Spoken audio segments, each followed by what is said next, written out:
AB by ఇటువైపు ఏముంది AB ఉంది. సో ఇటువైపు ఏముంది D, AB by DE is equal to BC by ఏమవుతుంది ఈఎఫ్. ఇవన్నీ ఈక్వల్ అవుతాయి అన్నమాట. అలాగే AC by DF is equal to sides ఈక్వల్గా ఉంటాయి. అలాగే ఫర్ ఎగ్జాంపుల్ ఈ హైట్ H1 ఈ హైట్ H2 అనుకో, H1/H2 కూడా ఈక్వల్ అవుతుంది. సైడ్ రేషియోకి హైట్ రేషియో ఈక్వల్ అవుతుంది.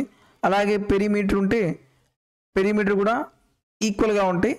ఒకవేళ ఏరియా అనుకో అప్పుడు మనం ఏం చేయాలి ఫర్ ఎగ్జాంపుల్ ఈ సైడ్ ఇచ్చాడు, ఏరియా కనుక్కోమంటే ఏం చేయాలి AB by DE whole square అవుతుంది. ఈ ప్రాపర్టీ గుర్తుపెట్టుకోండి. ఇక్కడ ఏమన్నాడు మనకు BC by EF, BC by EF అనేది 1/4 అయితే వాళ్ళ యొక్క ఏరియాస్ ఏమవుతాయంటే జస్ట్ మనం జస్ట్ స్క్వేర్ చేయండి అంత సరిపోతుంది. 1/4 స్క్వేర్ equal to 1/16. Option B is correct.